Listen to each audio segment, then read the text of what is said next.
I gotta have MacGyver.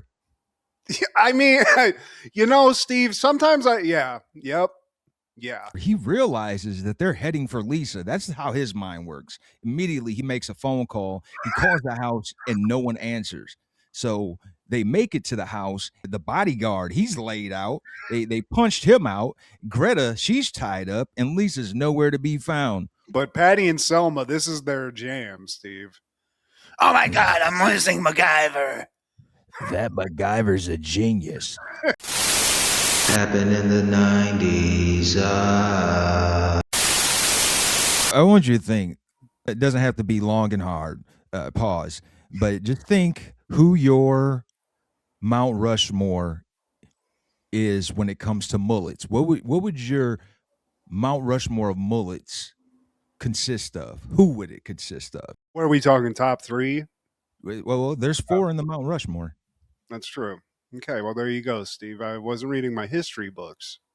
But real quick, I mean, it's going to be a lot of wrestlers, Steve. I'm just going to be honest with you. Nice. Sid Vicious has to be up there. Nasty. Rick Rude. I believe his long hair phase, I would call a mullet. 80s Rick Rude for sure. Then we're going to go to, does Mr. Perfect count? That is a curly mullet. Yeah, so we got to go there. That's three, and that's all in wrestling. So the fourth one, you're testing my knowledge, Steve. So that really the one that's coming to mind easily is Sean William Scott's character in Old School when Will Ferrell shoots himself in the neck. Oh wow, that's not even an authentic mullet. I wasn't expecting that. No, I can't think of like hockey players. I could say one and assume that they have one, like Yami or Yager. I'm pretty sure had a. That's the most prolific of all of hockey ever. And actually, now I'm thinking of it just to pull it back into the '90s. Andre Agassi. That's my Mount Rushmore. Yeah, sorry, you gotta have him on there. Because I got Agassi. I have Uncle Jesse seasons 1 through basically up until the 90s. And then I got to have MacGyver. I mean, Steve, sometimes yeah. In my fourth, and it's just because of the man it's attached to, how prolific he is, Larry Bird in the 80s. Ooh. Does Chuck Norris count, Steve? Because I feel like I'm seeing it, and I feel like I'm seeing a mullet. He definitely had a mullet in the 80s for sure. So shout out. I mean, 90s, that's when mullets were really coming into their own. They were being accepted. I mean, damn near 60% of WWE at the time probably had a mullet from in like the early 90s or 80s especially. So shout out to HBK. Hell yeah. We keep saying them. I mean, we could, now that we just keep opening our minds up to it, I could think of a few others, but I think we've covered, let's make a couple Mount Rushmores of mullets, one for the East Coast, one for the West. But I think we've covered it, Steve. And I just tend to go immediately to Sid Vicious because it's just it's a signature look. Yeah. You just can't duplicate that drip. No, I mean, that's white. That's pretty much as close as it gets to a white Jerry curl. So shout out to Sid Vicious getting a white perm that my mom used to get in the 90s. Shout out. This is Steve G and Mad G with Happened in the 90s, a show where we talk about what happened in the 90s. So get out your Hanging with the Homeboys tapes while you're hanging with Mr. Cooper, because you can't see me like the Muppet Babies' grandma. Damn! Exclamation point. Damn, son. Well, today, my friend, we're talking all things April 9th in the 90s. Yeah, book 'em, boys. Starting off in 1990, MacGyver is airing Season 5, Episode 19, Hearts of Steel. Disgruntled steel mill workers kidnap the daughter of the industrialist who put them out of work. You wanted some MacGyver, Matt. You've been asking for weeks. Steve. And the only complaint I have, Steve, not enough MacGyvering in this. It's a lot of straight up like, oh, there's a button to push. No paperclip gum. Throw a water bottle in the situation, make a rocket launcher or something. I didn't get that. But this is some good MacGyvering, Steve. And we get a nice little 90s collaboration with Blossom in the mix. In my opinion, Nation, it's a solid episode. Damn, you stole it. I love that, Steve. Shout out. Yeah, and apparently Blossom's coming back for a second appearance on MacGyver. This is a return of her character, which I guess had some instance in Sweden. If they keep mentioning, never saw that one, but love this episode, Steve. We start the episode off with MacGyver. I guess he's packing his bags to play ice hockey. What can't MacGyver do, Steve? This guy's a center in hockey too. I mean, with that mullet, how could you not? Can I also point out that I love MacGyver leans into the 90s trope of tough 90s guy living on a boat, just like Riggs. Just like Captain Ron. Boom, Steve. Thank you for that, too. I know you don't like the movie too much, but I appreciate that. And then we cut to the mall, and we see a young Mayim Alec with her homegirl, and they go into a music store. They start dancing, lip singing, just feeling themselves. And they leave from there and go to another store. And as they head to that store, we see that these grown ass men are tailing them. And not like trying to hide it either. Like anybody that's paying half of attention would be like, hey, what's going on here? Yeah. Hey, little girls, do you know these guys? It's weird. I don't know. It looks very Epstein to bring it to current, Steve. These guys look like they're on the hunt. They are. And then Mayim Bialik and her friend go into a TJ Maxx type situation. They're looking at weird leather fringe jackets because Mayim Bialik's character just has a hard-on for fringe. Because that's a nice thing. They're having a good old time, Steve. I'd like to also point out these girls having a 90s great time in a mall. This was the 90s, man. Just walk around the mall and fuck around, make some noise, piss some adults off. It's great. I appreciated this, for that exact reason. It reminded me of a time when going to the mall, like that was an event within itself. You lined up your weekend around going to the mall, even if you weren't buying anything. You never know who you're going to run into. You never knew what was just released, what just came out. So you can maybe window shop for another day. Oh, yeah. Go in the video game store, play a couple of video games, check out some toys if you're younger, check out some honeys if you're older. Shit, I wasn't handsome, but I knew some guys that I used to hang out, go to the mall with. They pull some chicks. Never happened to me, but I saw it happen. So the possibilities were endless, Steve. You could get a bite to eat. You could see a movie. Play some NBA Jam. While they're in this clothing store, they switch coats, which is relevant to the story. They leave, and the goons, they make their move. They carry off Mayim Bialik, or Lisa, as she's called, and her friend Greta. I think it's Ingrid. I think Greta's the mom. Yeah, Ingrid, Lisa, and Ingrid, they get taken away into the parking garage. But we don't see George and Jerry and Elaine and Kramer. We just see Lisa being thrown into a janitor closet and her friend being taken away. Not a soul around or says anything. You run through a mall with two kids yelling, get into a parking garage in a mall. Shame on the adults in this situation. But yeah, Mayim Bialik, luckily for her, she just gets thrown into a freaking closet, Steve. Since it's the early 90s, maybe people weren't wizened up as far as like looking or spotting the rape van. Maybe it wasn't a publicly known thing. But yeah, anytime you see a rape van now, especially if a little girl's being thrown into it, yeah, there were several red flags. Most of which, let's not forget, there's just two little girls getting carried around like luggage who are like, help us. I mean, you gotta say something, guy at the Orange Julius, please. Can I get an employee at least? I don't care about the parents, but it's the 90s, Steve, so we're here. They went to the most vacant part of the parking garage. They went to Southwick now, apparently. Yeah, basically, yeah. We cut to a nice house, and there's like this shrewd businessman at his desk. Stocks, bonds, Dow Jones, NASDAQ. I don't care about the workers. Yeah. All of a sudden, he receives a package that has Lisa's purple coat in it with a message. We got her. Don't call the cops, bitch. He does one better. Instead of calling the cops, he calls MacGyver. Loophole. Even if the guys say something, he's like, hey, man, this is MacGyver. This isn't a cop. He doesn't have a Yeah, badge. I didn't break any rules here, guys. exactly. He's just a hockey player. So yeah, MacGyver's like, Mr. Woodman, I was gonna go hit a couple of slap shots, but guess I'm on a plane over to you now. Because MacGyver's on call, Steve. If somebody's in danger, he's like freaking Superman. He's just gonna fly across the country, help this dude out real quick. Yeah, that red phone's not too far away from Mr. MacGyver.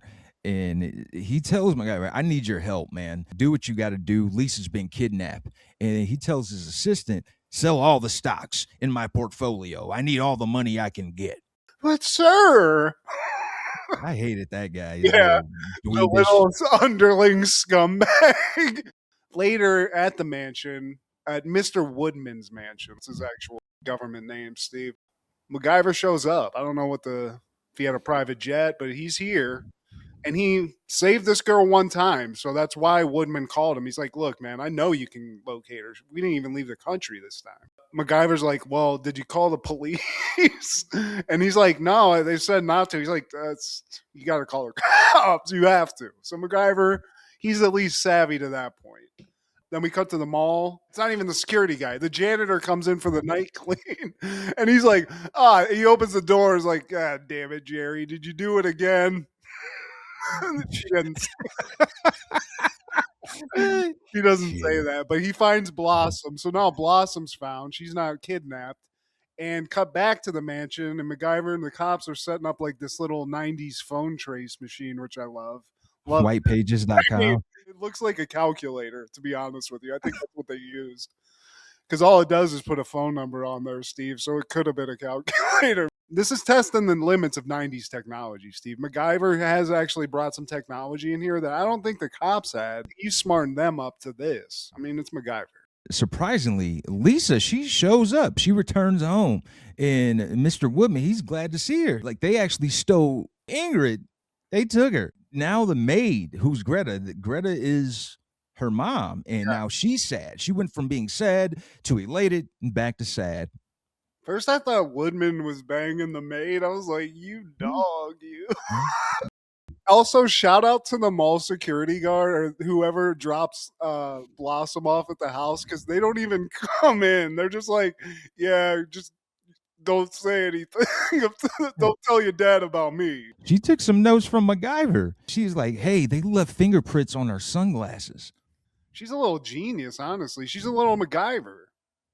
Osmosis, some MacGyver skills, and she's telling a Lieutenant Rome, who's a cop that's involved now. I don't know if he's a regular, but it seems like they know each other. And Lieutenant Rome's like, damn, okay, little girl, so what else you got? And she basically is like, I got the plates, and she's got a pretty decent description of the perp, Steve, that she saw, Mr. Kidnap. The kidnappers call, and the head of the nappers, he's requesting $3 million in cash, Woodman. I need $3 million. I like the voice modulator he has. And MacGyver starts the trace, which is just hitting a button, and it just sort of circulates some numbers, but the guy hangs up too fast to trace it. But here's this is just the note that poke holes in MacGyver. Shame on me. They have a trace machine, right? It throws the phone number up before the guy hangs up. Then he hangs up, and MacGyver's like, can't trace it. I'm like, you got the fucking full phone number, bro. Just where'd the number come? Can you call the cops and ask them to tell you where that address is? I know it won't come up on your little calculator machine, but I don't know, Steve. It just didn't make a lot of sense. He also told Woodman to meet him at the flagpole. Leave the money at the flagpole at the observation part. Don't do anything to Lisa. They don't even have the right girl. It's either Woodman or MacGyver. They say, like, yeah, don't let them know because they think they have Lisa. Yeah. And now that Woodman, the cynical rich asshole, realizes his daughter's not in danger, when he hangs the phone up, Lisa's like, you're going to pay the $3 million, right? And Woodman goes from, I'll do anything to, sorry, I can't do that. I got to leave this up to the cops. I can't pay that much money, girl. Yeah, I'm broke all of a sudden. And he tells Greta, look, the police know how to handle this sort of thing. Sorry about your dog. Yeah. She cusses her dad out. I hate you. I hate you. I hate you. Then she just runs off. But MacGyver, he's on it, regardless if it's Lisa or Ingrid. He's telling her at the same time, your dad's not a bad guy. No, he is. All he cares about is his money. TCB. But she's working on this composite sketch, giving away this like pretty decent description. And MacGyver's running her through the simple Mac program that they have to just sort of it's the basic create a character in a video game now, Steve, is what they've done. But she gets to where she's like, that's the guy. And when I saw the picture, I was like, did Jay Moore kidnap Ingrid? Wow. And the nappers, back to them, they convene with the girl tied up. The boss, whatever you want to call him, he looks like Jackie Gleason. Yeah. It's like he could be his son. Like Jackie Gleason melded with Stacy Keach. Tony Montana's first boss. You're not talking about Robert Loggia. Yeah, it's Loggia. He kind of looks like Loggia, honestly. A little weight on him. But they're set up in like this old warehouse looking place. He gets there and he sees the chick that they kidnapped, and he's like, hold on, guys, let's reconvene outside real quick. And they like step out of this room that they're in, and he's like, you fucking kidnapped the wrong chick, man. Yeah. The 90s flunky has to be an idiot. Oh, boss, I don't know. She had on a purple coat, boss. They didn't tell him you didn't have one photo of this chick that you could show these two Bugle Boy dudes. They're just like surfer guys. Now Robert Loggia's like, we can use her as bait. Yeah. Well, what did you do with the other one? Oh, we locked her up in the janitor closet at the mall. Ay, madrón. So these guys, they're not really set up for success at this point, but they're working with what they got. They got a girl, so they got to make the most of that. So now we come back to the Woodman's house, and the cops are getting Woodman ready. He's not going to pay the money, but he's going to do the meetup to, meet with the guys and try to get Ingrid back. They leave a couple of officers to watch Lisa while he goes and does this, and she's with like Greta the maid. They just go to like do this thing in the park, and MacGyver and the cops are watching from like a distance. No kidnappers, Steve. Yeah. They didn't even show. He did leave a note though for Mr. Woodman, and it has his name on it, and it just says observatory. Now, cut to MacGyver, he actually finds Ingrid. Ingrid says, like, they wanted me to tell you that they have leverage. And Mac, he realizes that they're heading for Lisa. That's how his mind works. Immediately, he makes a phone call. He calls the house, and no one answers. So they make it to the house. The bodyguard, he's laid out. They punched him out. Greta, she's tied up, and Lisa's nowhere to be found. Whoa! God damn it, cop that we left. What did you do, man? You telling me the Hardy Boys knocked him out? I'm sorry, boss. I didn't know. So then they try to get like infant from, and I also just got to go back to what MacGyver like thought when he heard that. I'd be like, man, what the fuck does that? I would have no idea. I wouldn't rush back to the house. I'd be like, guys, let's like have a huddle up here. Like, what does that mean? Leverage. See, I know that's when they got one up on us, but still, what kind of one up is it? You mean like, are we gonna negotiate something? They don't got no. Okay, well, let's go back to the house and kick it at the mansion real quick. Like, we'd get back there, but not urgently. But they are trying to ask Ingrid what's going on. MacGyver's guiding her through like this meditation hypnosis thing where they're pulling details from her. She didn't really see too much, but she heard things, She felt things. Exactly. The steps were weird. And that's the kind of stuff MacGyver was going off of, but it's MacGyver, Steve. Let's not pick too many holes in this. So yeah, they had to go upstairs. It was steep and narrow, and it was rough on her feet. And then Mac, he takes her shoe, looks at the sole, and he picks out a steel shaving. So that's the little that they're working with. But MacGyver, he's building that case. Yeah. And he's like, it could be a scrap yard. someplace industrial, possibly. That's pretty okay. No, it's probably some like a furniture store. Who knows? They're downstairs, but all of a sudden a phone goes off, but it's upstairs, and Woodman's like, "That's Lisa's private line." So they run upstairs. It's the kidnappers, and because they have Lisa, obviously they know a different number to call because that other one was traced. Smart. Not as smart as the actual kidnappers they sent, but Yeah. this guy's got it. He's like, look, I got Lisa now. And since you were dicking around, price went up, buddy. 5 mil. Need it. Cash. And I told your ass no police. Now, I had your girl give me her number. No police. Or she's dead. The Loge is gonna kill this bitch. One of these days, Woodman. Pow! Right to the moon. Then we cut to the warehouse, and it turns out the head kidnapper starts espousing about why he's doing this. Turns out this factory that is one that this Woodman guy shut down because he's a heartless capitalist that doesn't care about the workers. So the kidnapper guys actually used to work at this place. Because he shut it down, they're pissed. And he said they're pissed mainly because when he bought the place, he said he was going to keep them on. He said they were going to have jobs. They didn't have to worry about it. And then he cut the rug out from under him. So he's doing this in front of Lisa. And then finally, one of the guys who is with him, like, takes him aside and is like, hey, boss, can we step outside? And he's like, hey, man, this chick just saw all of our faces and you said all of our names. So what's the deal here? Are we going to have to kill this bitch? Yeah. And this one goon looks like John Walsh from America's Most Wanted. But they are very describable. So they do have that problem. This guy, we kind of get the feeling that he's not really in it for the money as much as he wants revenge on this Woodman guy. He's really got a hard on for this dude. Pause. Yeah. And Woodman doesn't even remember him. So they're trying to like trace his memory. And it sounds like something personal, especially when they meant leverage. Well, what about that warehouse you shut down? I had to have the chairman physically removed, and he was a hothead, but I paid everyone 3 months severance.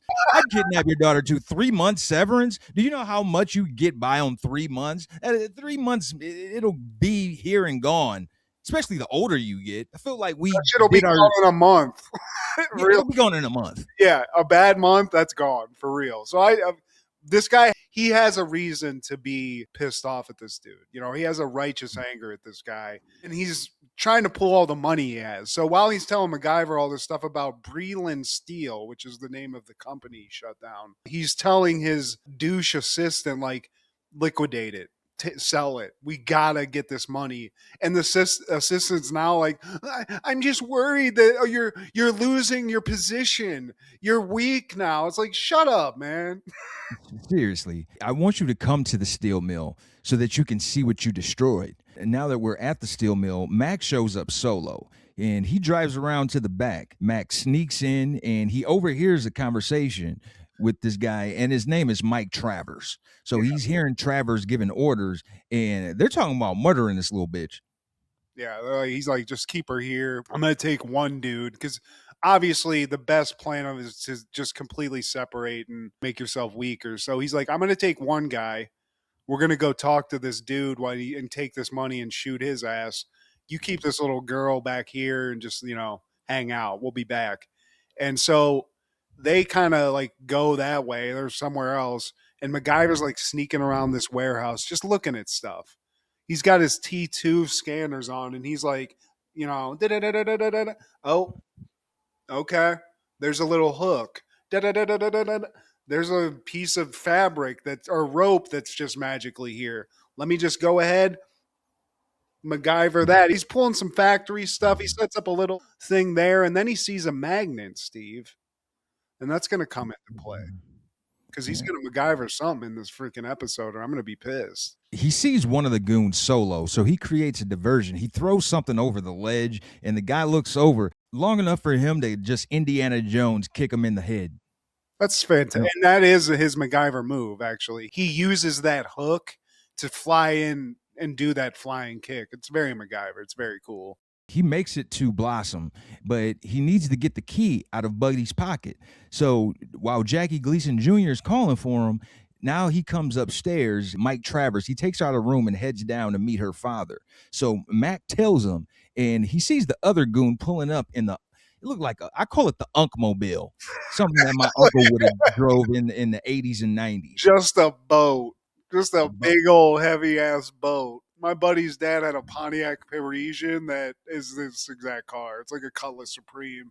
This is where that magnet comes in, because that henchman comes in, parks it, and for some reason, Travers, nobody's like reacting to the sound of a giant magnet machine moving. MacGyver moves it, Crane machines the car and hoists it up, and the guy's like, "Oh, what's going on, boss?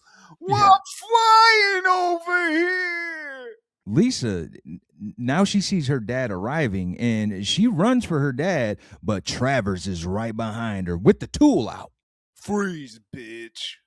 Travers isn't fucking around, dude. He's about to just straight up cold-blooded execute these people. MacGyver's obviously, he's coming too, so he's chasing behind him as well. They're in a standoff. Good old Mexican standoff, Steve. And Travers is kind of like, dude, I just want to kill your ass at this point. You took everything from me. MacGyver comes in, and instead of using his fists or a giant magnet, you know what he does, Steve? He uses common sense. He's crafty with those words, just like he is with the technical. It's all part of the skill set. Tells him it's not worth it, man. You're going to have to kill all of us. And I know you're not built like that, Travers. Those people don't want blood money. Those workers, they want an honest day's work. So this isn't the way. Yeah, because that's what Travers says. He's going to give that $5 million of ransom to, I think he said 300 employees that lost their job, or however many people lost their job at this place. So this guy's like Robin Hood, dude, in a way. But also he's about to kill a young girl and her father. So there's a little bit of weirdness in that. Travers, he's like, all right, MacGyver, you got me. I got to give him credit, man. He didn't kill a family, but you're going to jail, dude. You know, you got into some hijinks here, so we got to put you away for a while. Yeah, back of that cop car looking stupid. Take him away, boys. Just sitting there driving to jail like, fuck, I could have $5 million. Shit. And now we cut to Lisa and her dad, and he was just like, man, I didn't mean any of that shit. I said the dude anyway. I was just saying that shit. So, but dad, fuck that. I'm not keeping the factory open. I ain't doing that. Yeah. Lisa's like, Dad, you can't keep doing this. Just telling people bullshit just so you can get what you need and then back out of the deal. Lisa, she's like, yes, I can. I'm rich. I'm rich, little bitch. Well, that too. She's like, yeah, you got a point. I'm still gonna keep doing that shit though. Yeah, sure, Lisa. That's just what he does. He never does what he says. He's like, yeah, of course I'm gonna do that. She checks in like 2 weeks later. He's like, what? She's like, God damn it, Dad. They're still homeless. We talked about that? Yeah, man. Kidnapped? Whatever. Hold on. Yeah, sell that company real quick.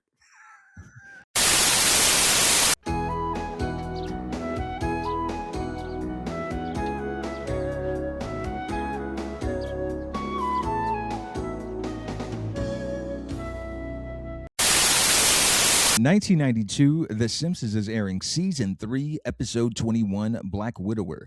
Sideshow Bob gets out of jail and plots to take his revenge on Bart by marrying his Aunt Selma and killing her. Kelsey, Steve, we get a nice Sideshow Bob. And I feel like this is on the Mount Rushmore Sideshow Bob episodes.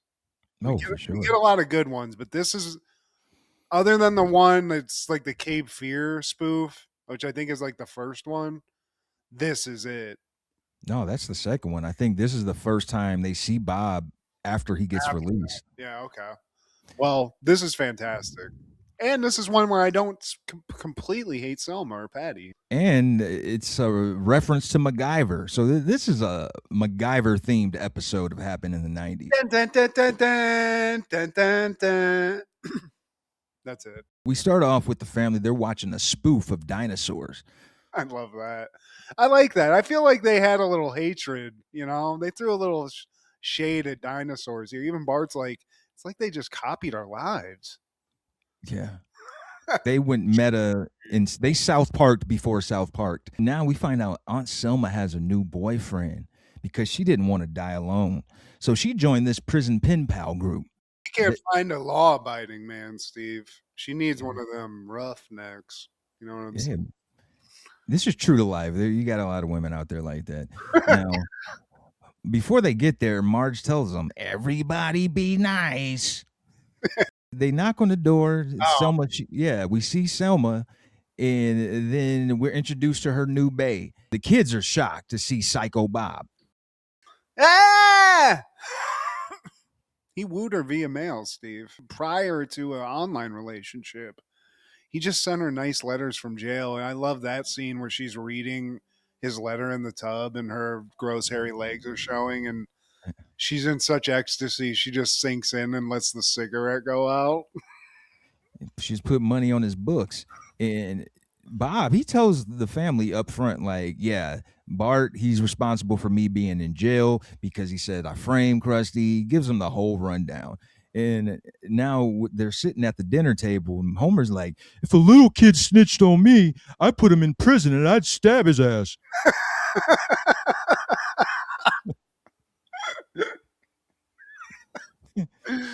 Yeah. I mean, Homer's all about it, Steve. And I got to be honest with you. You know, coming back and seeing the guy that put you in prison, you might throw a couple of hands at least, even if it is a kid.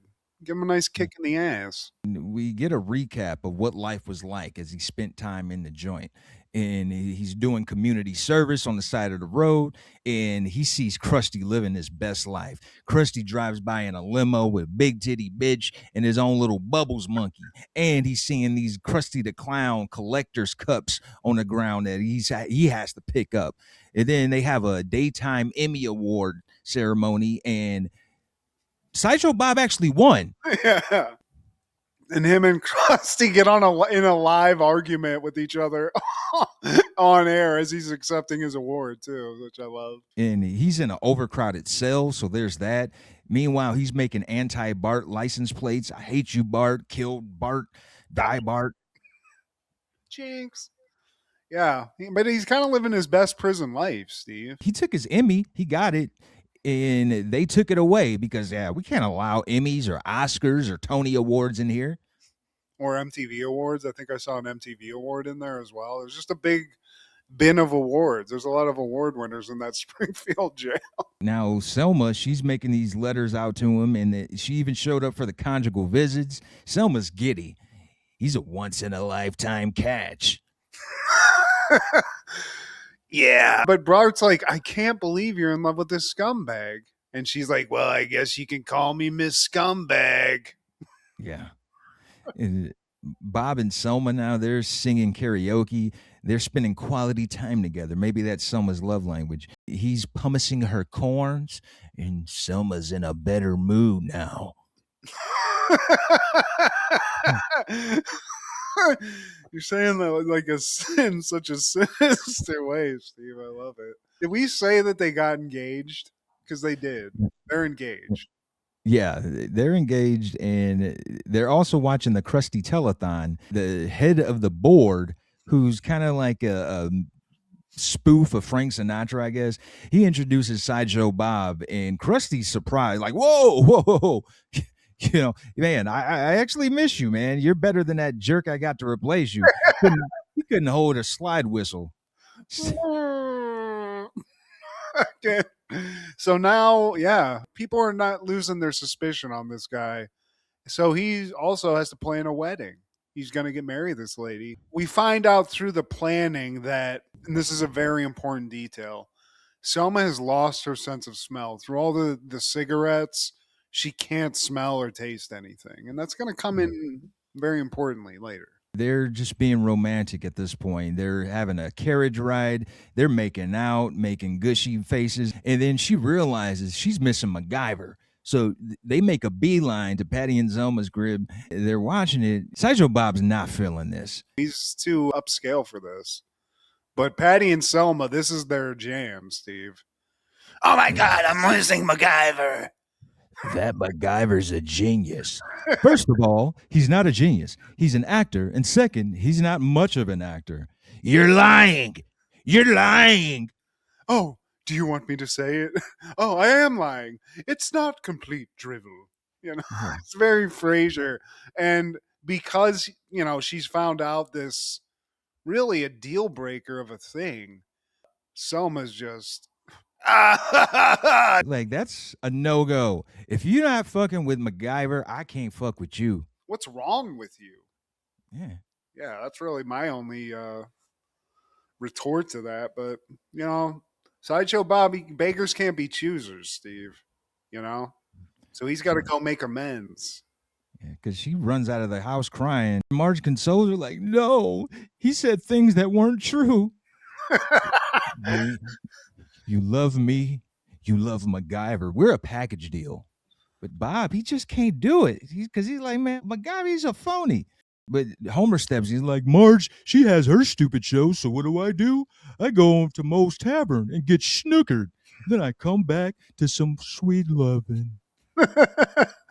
That's the recipe, Steve. I think that's a pretty successful recipe for a lot of married men. Sideshow Bob just has to figure that out, shave those legs, rub those corns, and live in maritable bliss. Maritable. I can't say it. Marital bliss. There you go. So Bob makes up, right? We get to the wedding. We get to the ceremony and the reception, and it's a hit, and everybody's there, Steve. Even Krusty showed up.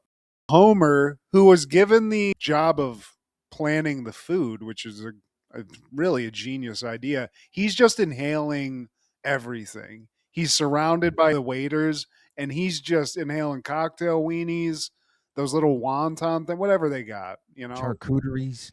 mozzarella sticks. Shout out to, what was that place we used to go to? The Tavern? Oh, no, the galley, dude. Shout out to the galley. Hell yeah. You kept us fed overnight. Sideshow Bob, he's a good influence so far on Selma because he has her quitting cigarettes, except after eating or watching MacGyver. Yeah. I mean, you just come on. You can't just expect her to give it all up. Best of all, Steve, Patty, her sister, dying of jealousy. That's what everybody wants to hear. Their sibling being jealous. Just complete jealousy. So she's on cloud nine. Wedding went off without a hitch. They're married. And as we're driving towards the honeymoon, you think everything's going well, but Sideshow Bob's starting to kind of say some shit where I'm like, is he on the up and up, Steve? Yeah, in the Simpsons, they can see this honeymoon virtually. I don't know how this was pulled off, especially in 92, but we see that Sideshow Bob, he's requesting a fireplace, and he's adamant that he has a room with a fireplace. He's even pimp smacking the bellboy. Yeah, we want a fireplace. I told you a fireplace. I mean, choking him, the whole thing, until he realizes he's being taped. So the Simpsons are watching this, whatever the technology is, and Bart and Lisa, being the little detectives they are, start being like, something's off here. Yeah. I think Sideshow Bob might be about to off Selma. So cut back to the wedding suite. It's time to consummate the marriage, Steve, which Selma's been really dying for, but Bob's like, I guess this has to happen. You mind rubbing my feet? So he's rubbing on those corns. He's like, soon I will kill you. Huh? Son pie son boo. It's French for her feet smells lovely. Oh, prepare to be murdered. Huh? Pardez-moi, moldu. That's Sanskrit for your toes are like perfume. Ha ha ha ha. Voya materi. What? That's Spanish for I'm going to kill you. Say what? I also like to point out that after they have sex, Selma's like, I think you knocked one of my fillings out, which that's just hilarious. That's what you want to hear, Steve. Is it in your stomach, girl? Is it in your stomach? Yeah. She liked the big, long dick. She only date entertainers and sidekick clowns, shit like that. Cut back to the Simpsons after that disaster. Patty shows up. She's rolling solo now and she's lonely. She's lost her best buddy. She wants to watch MacGyver. And I feel like Bart just pulls a MacGyver and is like, da-da-da-da-da-da. Bob's gonna kill Selma. Like, he just throws it out there after he sees Patty. She has 1 hour to live. And also, we see that Sideshow Bob, he does something with her cigarettes. We don't know yet because part of Selma's pact, she's watching MacGyver. She's about to reach for her cigarettes. So, yeah, then we cut to The Simpsons and we cut back and we see Bob is poolside, sipping on a Mai Tai. And all of a sudden, there's an explosion. And then after that, he goes into the room, to the suite. He's like, yeah, she's dead. Yeah, I'm sorry about that, honey. Fake empathy. But he turns the chair around and it's Bart. And then Selma pops up. And then Wiggum and his boys have him under arrest. I would have gotten away with it if it wasn't for those damn kids, Steve. It's one of those situations. So Bob's going to jail. Case solved. Selma shaken, but not broken, Steve. But she's never going to let another man put her in danger. I like how when Bart runs down how he got to this point. Sideshow Bob, we saw that he was desperate to get that fireplace. And I know Aunt Selma, she lost her sense of taste and smell. So then I try to explain it to Homer, and he's going through all these different ways to explain it and try to drill the point. He's just like, oh. And then he tells Marge one time, he's like, yeah, we got to head out of here. Dad, get to the car. Now he understands that. Yeah. So Bob, while he's being arrested, is like, but wait, if you knew this was going to happen, why did the room explode? Because the room exploded. Yeah. And Chief Wiggum's like, I can feel that. We were actually celebrating the win upstairs, smoking some stogies, and I accidentally threw the match into the room and exploded the whole floor. But I just love how Wiggum's like, I can feel that. Yeah. And the last line of the episode is Sideshow Bob saying, this isn't the last you've seen of me. And he's right. Nope. Thank God, too. Get Kelsey that check. That following year, 1993, Sidekicks premieres. A bullied teen who fantasizes about being Chuck Norris' sidekick trains in martial arts to fulfill his dreams. Directed by Aaron Norris, starring Beau Bridges, Mako, Jonathan Brandis, Julian Nixon Soul, Richard Mole, Joe Piscopo, and Chuck Norris. Do you know there was a TV show as well, Steve? Called Sidekicks? Yeah, starring Ernie Reyes. And it predated the movie. They made the movie and actually made it with Chuck Norris. Chuck Norris had nothing to do with the TV show. Of anything Jonathan Brandis or Chuck Norris did, Sidekicks, I should have loved this movie. I didn't dig it, man. I don't know. Yeah, I thought I did as a kid. Maybe I did as a kid. I didn't realize how much of a hard-on this kid has for Chuck Norris. Like, there are people like I'm a Uber fan of, but I don't daydream about him all the time. Like, dude. Man, one day I'm gonna sit on Stone Cold's lap and I'm gonna stroke his goatee. Like, it's damn near, it's damn near that. Yeah, I mean, borderline, like, let's call the cops type fandom, where you're like, all right, dude, you've showed up to like 10 cons in a row. How many pictures you need, dude? Even his classmates laugh at him because he's like waking up from a wet dream, a wet Chuck Norris dream. It's like, oh yeah, Chuck, yeah, it fits just right. And then he wakes up and like, oh shit, One, look at you, it fits all right, Chuck. left, right, sidekick. Yeah. But I mean, you know what, dude? Jonathan Brandis got to do a movie with the Chuck Dog with CN. And I like that for him. But if I'm going Brandis, I'm going Ladybugs. I'm sorry. And if I'm going Chuck Norris, I'm going Walker, Texas Ranger. Oh, yeah, it has to be that. I was going to say that movie he did in the Special Forces, or I forget what it was. But Delta Force? Delta Force, yeah. The first one. Decent. And I didn't realize how much of a tie this had to Houston, Texas. It was shot primarily in Texas, and this movie was actually a pet project of a local celebrity named Mattress Mac. Hey, I'm Mattress Mac. Come on in at 9 o'clock and we'll give you a free fucking leather love seat. This guy, he is always spending big money in Houston, and he even makes these like asinine bets, these huge bets for his team, like Rockets, Astros, or Texans. And if you beat him, like you win big. Our deals are crazy.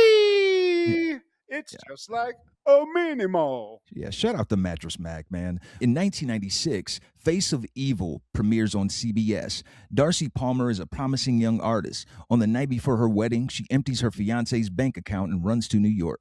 Directed by Mary Lambert, starring Tracy Gold, Perry King, and Shawnee Smith.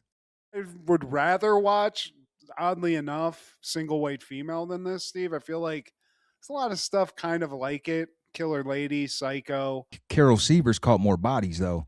Yeah, for sure. But some funny stuff in this movie. One, there's a scene in this to show how psycho the main character is where she's like feeding birds and a cat's about to eat the birds. And some little girl's like, "Hey man, like, didn't you see that cat?" And she's like, "What do you think I was feeding?" She's, Yeah, yeah. that and when she's making her move to New York, she goes to an airport just trying to, find a scam. Finds this poor music student, I think. She's in like about to start college. She's Yeah, like, she's yeah. just going off to college in New Hampshire or something. She follows this girl into a bathroom, murders her, and I think stuffs her into a suitcase that she checks onto a flight. Man.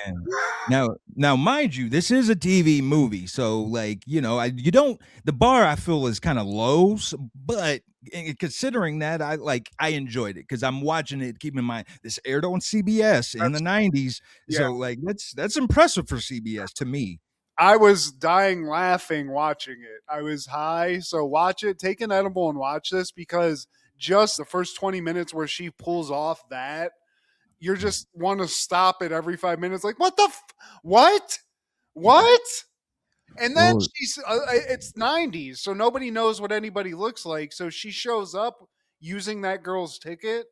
yeah, Lucky enough, the chick who was going to be this chick's roommate shows up and she's just like, "Yep, I'm here to be an artist or what, yeah. musician or whatever." It works out great. So shout out to CBS for really not thinking too much about the plot. I kind of was into the main chick. I feel like She, you definitely would have liked that psycho dark energy white chick. oh, yeah. Yeah. I look at Tracy Go completely different, and she wanted to have a change of pace. She didn't want to be remembered as just Carol Sievert, the oldest daughter on Growing Pains. And what a great attempt! She made her shot, man. So yeah, Tracy Gold, show me that smile again. Push me And into a bathroom and kill me, and then stuff me into a bag and check it on the flight you're on. Isn't she okay, going to get caught when they take the luggage out, Steve? she got caught. And she ends with like a psycho laugh, like, "Yeah, I'm gonna keep doing this shit again." It worked out perfectly. It was like it was supposed to happen. I'm sorry. But yeah, Yeah. shout out, lady, whoever you are. Also in 1996, Chino XL would release his debut album, Here to Save You All. All good rappers aren't successful. They can't be because you could be a great rapper, but if you're not entertaining the entertainment business, the business aspect of it, i.e., making radio friendly jingles and things of that nature. And some rappers don't care about that. They just like, man, I just want to be a rapping an ass, spiritual miracle, Jericho, Hirical, and that's cool. I'm a fan of that, but the difference is between him and guys like Eminem. Eminem, he does a lot of that, but he knows how to make that single, that radio friendly single.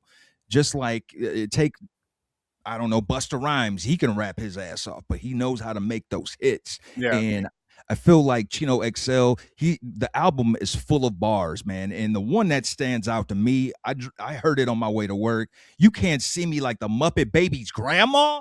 Like, oh, dude, you can't. Like, oh my god, dude, that is, Especially as a 90s kid, that's a bullseye. you can't see me like the Muppet. Here's one thing I like remember him for. I think he was an actor too. I think he was in some movies, but I think the championship belt thing I would give to Chino XL is he successfully got in a beef with Tupac and Yeah. didn't get his career completely flamed because of it.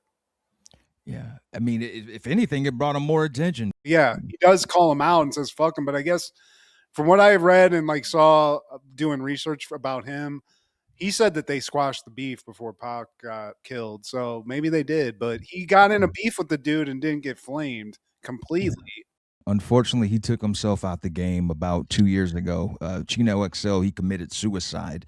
And unfortunately, I don't know if we'll ever find out what he was dealing with, but RIP to that legend, man. In 1999, Foolish premieres. Two brothers try to make it in the comedy business. The kid brother, Foolish / Eddie Griffin, does a lot of stand up comedy. Directed by Dave Myers, starring Master P and Eddie Griffin. Body, body. Ah. I feel like this is No Limit Productions' opus movie. This is actually the most highest quality movie they made. I kind of dug it because you get so much comedy in it, and there's a lot of stars in the movie too. Like they got a lot of good ass people in the movie. So is it the best movie? It's coming from No Limit Productions, but it's better than I Got the Hookup, Steve. One or two. And the chicks are hot in it. And Frank Severo, he plays the owner of the club. We discussed him in Cop and a Half. Well, we didn't discuss him, but he was in Cop and a Half, and he's always the Italian. Hey, he's the guy from Goodfellas with the So shout out to him. He's always like the '90s mobster guy. And Dice Clay's like the villain. Dice Clay. Hey, what do you think I'm gonna do over here? If I stuck a piece of dynamite in your ass and blew it up, is that an accident? And if you're a Better Call Saul fan or Breaking Bad, one of the henchmen is Mike Almentrout. Yes, that dude. My favorite character in Breaking Bad. That's my guy right there. And he was in it, and he was like the stand-up dude in it that was like, hey man, chill out, dude. He didn't know that shit because Master P gets in it.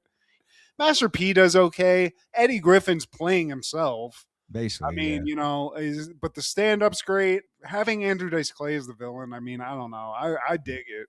I dig it, especially for a No Limit movie. And the chicks were hot in it, but I like exclamation point on that. Underline exclamation point. Also in 1999, Go premieres. The aftermath of a drug deal is told from 3 different points of view. Directed by Doug Liman, starring William Fichtner, Katie Holmes, Jay Moore, Sarah Polley, Scott Wolf, and Timothy Oliphant. Good drug movie. I remember watching this. It's one of those movies where there's multiple storylines going on that sort of all come together at the end. And I think it's more funny than anything, but there's better drug movies. There's better movies like this, but they pack a lot in an hour and a half. And I love Timothy Oliphant in this. He got typecast as a scumbag drug dealer earlier on in his career, and he plays it well, Steve. I didn't get to watch this, man, so I'm just letting you have at it, bro. Well, Katie Holmes is in it, Toledo legend. It's one of those movies. There's like movies like Party Monster where it's just like about rave culture and stuff. And I don't know. There's some of that I just don't dig, but it's fun. We do get a Lenny Kravitz montage thing where they're using that song, My Mama Said, that song. So we were just talking about Lenny. He's featured in the soundtrack in the movie.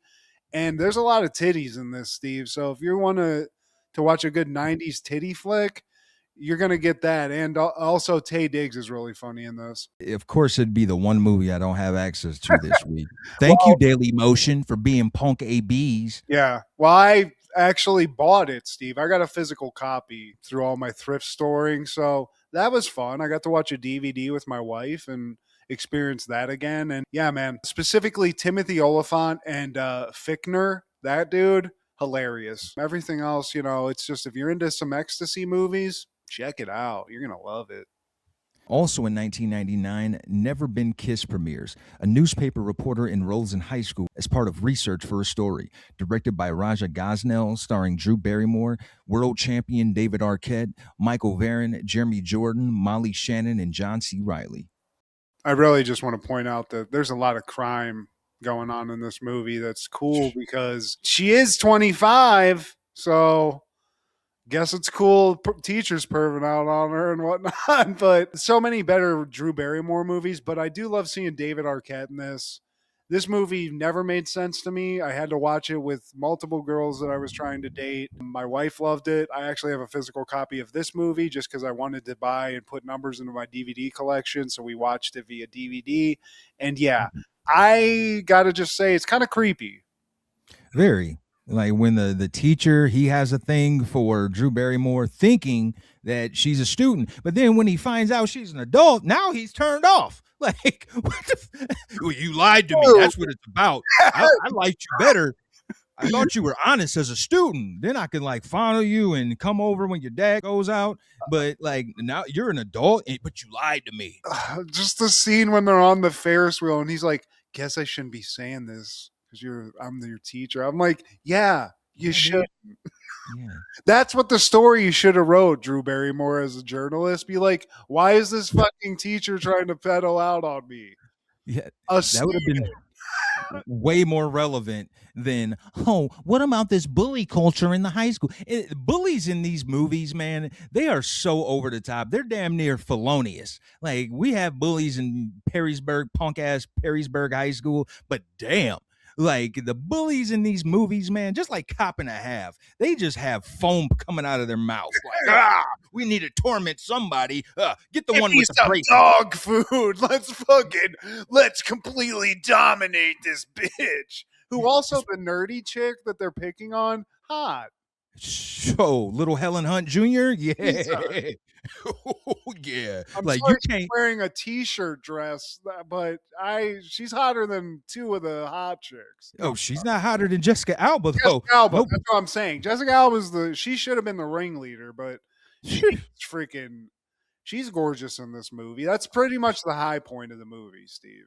Because the rest of it, I'm like, there's multiple crimes happening here. Like, where are the adults? But it's the 90s. So, you know what? Little young tail, apparently. It's like, dude, Hey. you can't have a teaching job anymore. Also, David Arquette's going into high school, acting as a high schooler, and he just gets a job afterwards as a coach for the high school. Like, hey, man, that was funny. Remember when you were just acting like a student? And then one other point, how easy is it in the 90s just to enroll in high school? Yeah. Didn't somebody do that when we went to high school? Maybe. Shit, I guess Billy Madison wasn't really treading new waters at all. It's just like, hey, I want to go to high school. How old are you?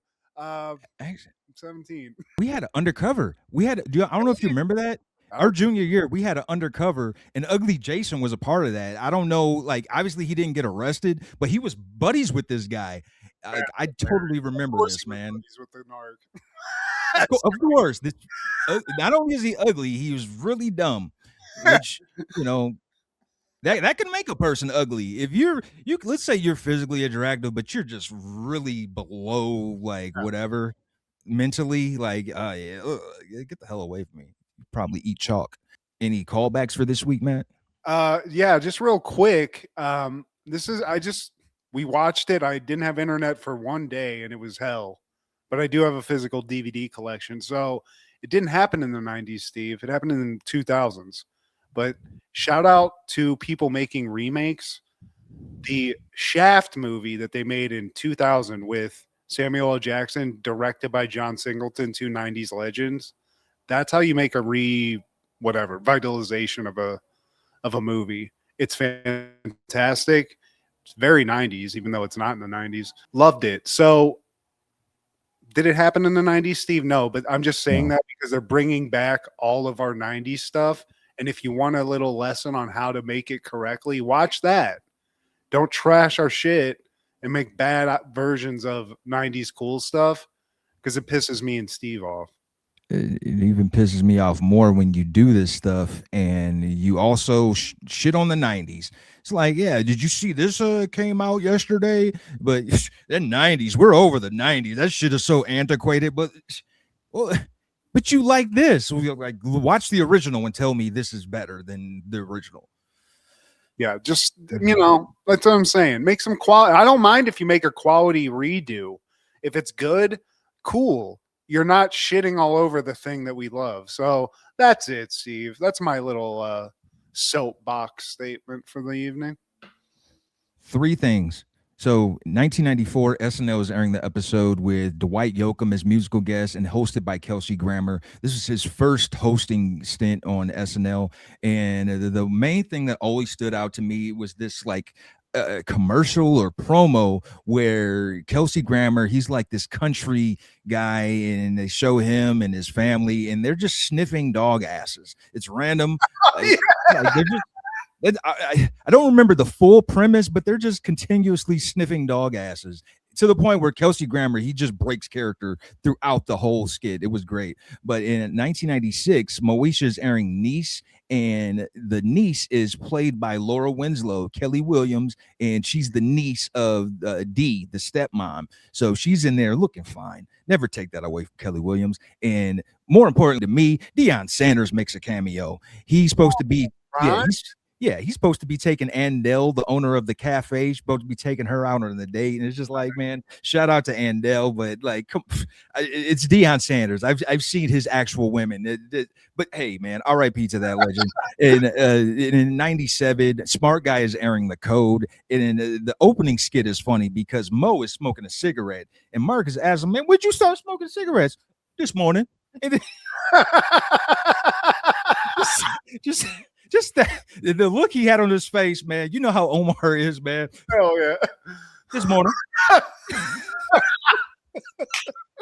But that was a good physical Omar. That was a good Omar Gooding. If just, man, you need to watch that. Just the first couple minutes, man. This morning. But please like, share, subscribe, and comment. Please tell your sister she cannot see me like the Muppet Baby's grandma. Check out Food Show Fanatics as well as Crushgasm every Wednesday. Our guy Clark the Shark on Podcastle and Wrestling with Ronzilla on TikTok. This is Steve G and Matt G. Happened in the 90s. Matt was the fat kid, Steve was the black kid. Life wasn't always great, but you know what was? The 90s. Happened in the 90s. Yeah. Yeah, she liked the big long dicks. Fame.